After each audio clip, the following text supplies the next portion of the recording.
Sean here, thinking now for tomorrow with John Sowers from the Mentoring Project. How's it going, man? It's going really well. Thanks for having me here. I'm excited about what you guys are doing at THiNK. I love it. We are too.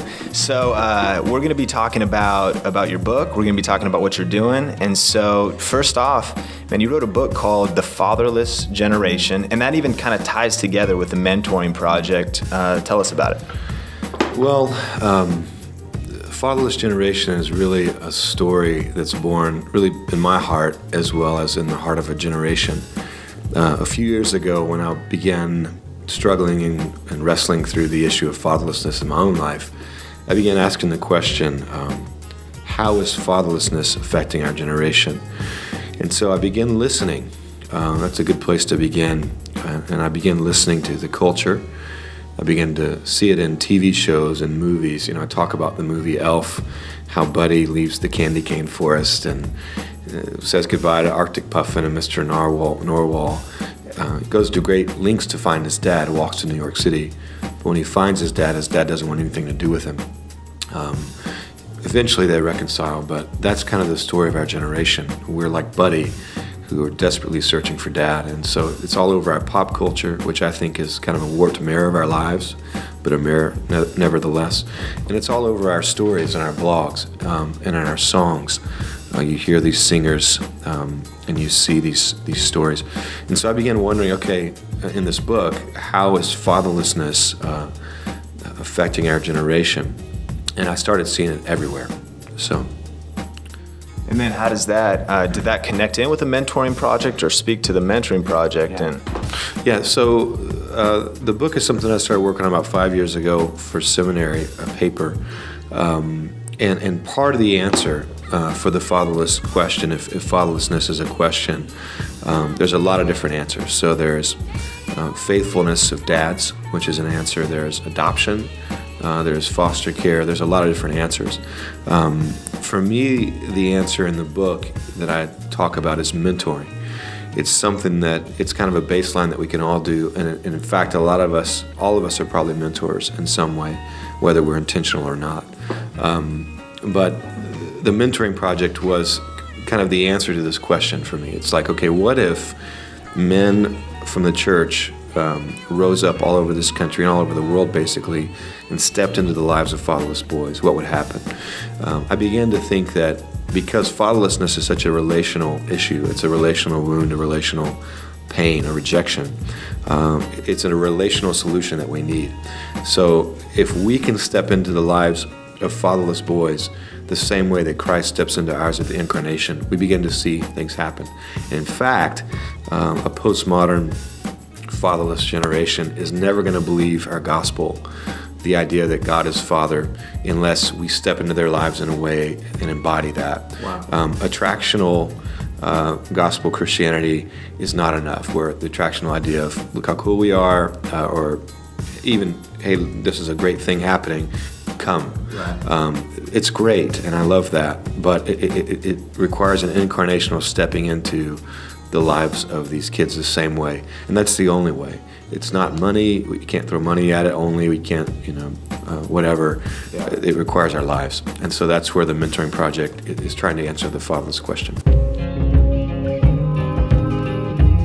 Now, you use a phrase called sustainable mentoring communities, and so maybe someone watching this video, they're maybe in a smaller situation, a smaller church, a small community, a ministry situation, and they say, okay, this is touching my heart, I want to take some action steps. What do they do next to start being practical, moving towards activating this personally or even as a smaller group? Yeah, there's a lot of next steps. Where are the kids that we want to reach? For our application at the Mentoring Project, we look at kids in the community. We see those kids kind of as an unreached people group. For some reason, it's easier for us to see kids in Africa as in need, rather than the 13-year-old gang member that I was around a month ago in Oklahoma City that's just 2 miles across the river, And so where are the kids is a first action step. How do we want to mentor them as another? Do we go into the schools? Do we mentor them formally through the community? How is that going to look? And so we've kind of provided the Mentoring Project resources for that. We have a toolkit that actually helps the church set up their own mentoring community. And so we can't necessarily manage all of it, and we understand that, but we're seeing churches take these resources. Last week I was at Q in Portland. Pastor came up to me from Cincinnati. I had no idea. He said, I bought your toolkit. We recruited mentors. We've got a church contact. We trained 15 mentors, and I've met with my kid twice. Wow. And I was like, I had no idea they even bought our toolkit. So what we created that toolkit to be kind of an all-in-one, here's how you promote it, train it, and sustain it. Yeah. This mentoring initiative. And so we're seeing churches do that. It's really exciting. So a whole denomination in New Zealand has bought the toolkit, and they're running with it.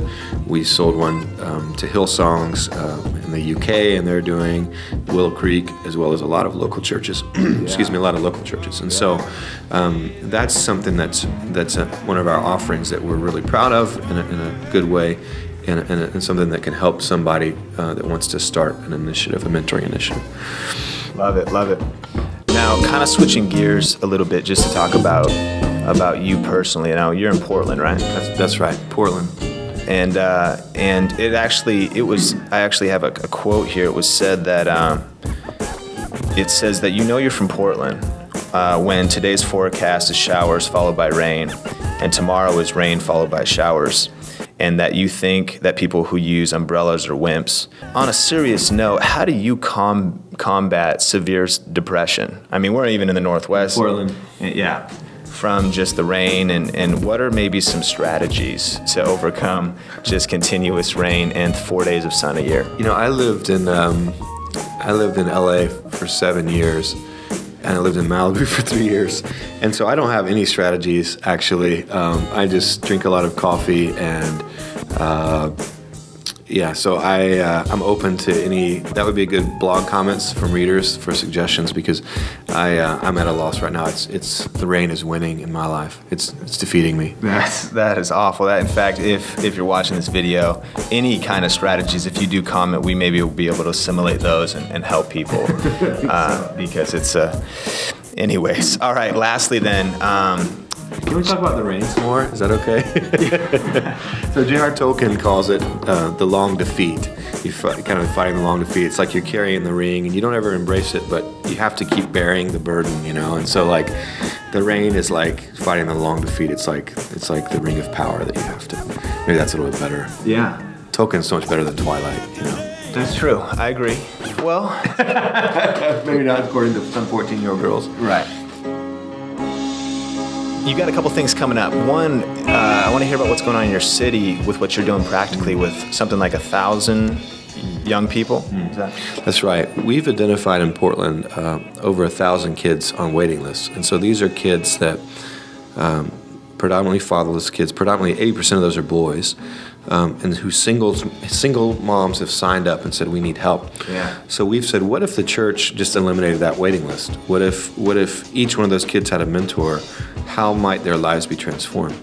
So on July 30th, we're launching the 1,000 Stories campaign. And we just confirmed yesterday with Coach Tony Dungy and Scott Frost, who played in the NFL, and he's one of the coaches for the Ducks. They're going to launch this for us on July 30th in Portland. And so we're really, really pushing. Our main focus is in Portland, even though we have some national conversations and international ones, is what would happen if we can eliminate this waiting list. Yeah. So we're working really, really hard to launch the 1,000 Stories campaign, and that's something that you'll be able to see on our website and see stories and see kids' lives being changed, and something that we're excited about. Cool. And then one other thing, you guys have something coming up, Father's Day. What's going on? So Father's Day is, as you know from many, maybe not a great thing. It's a great idea, and it's a biblical idea to honor your father, for sure. But if you go into a prison and you see how many prisoners are writing cards on Father's Day, it's less than 10%. I mean, most of them are not. On Mother's Day, they're busy. They're all writing cards. They're all sending stuff. They're all giving props to mom. Yeah. On Father's Day, it's like silent. And I think this is because there's a rift, there's a tear between fathers and their children. And so one of the things we want to do on Father's Day is kind of shine a light on that, but in a celebratory way, and say, you know what, Father's Day doesn't have to be a day of mourning. It can actually be a day of celebration where people can help either by becoming mentors or by donating and saying, I want to support a mentor to mentor a kid.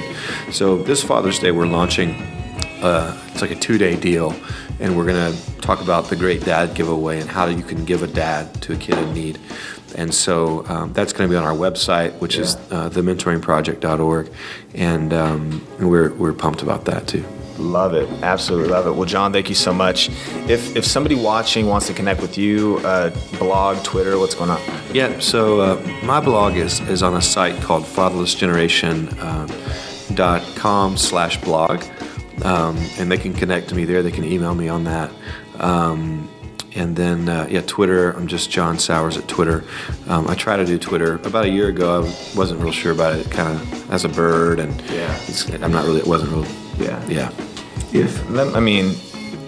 Within that, let me ask you this as kind of another personal question. If you had to get one of the social media platforms tattooed on your back, full back, just across full coverage, what platform would it be? Yeah, for me, I think it would be the blog, just because I feel like this fatherless message is what's so important. Twitter's great, Facebook's great. So the orange blog icon, though, is what I mean? I probably would. Okay. I would get the blog icon because I want people to go and see the message. I mean, so like I had a conversation with Q, not with Q. I guess Q was in Star Trek or something. Yeah. Was he there? Yeah, Q from Star Trek. No. Was that Q? Yeah, I think Q from Star Trek was there. No one saw him. But except for me, in my own mind, we had an imaginary conversation. It was awesome. Yeah. But I had a conversation with a 10-year-old boy at Q, and we talked, and he told me why fatherless boys isolate themselves, why they get in fights. It was the most profound interview I had, a conversation I had in a room full of geniuses, Yeah. It's this 10-year-old boy. And so I blogged about that. And then I blogged about those kind of things, and I feel like the blog is a real key communication piece, and especially in this issue. So cool. Well, tweet it out if you decide to actually get it tattooed. I will. I'll tweet it. Okay. I'll tweet it. Love it.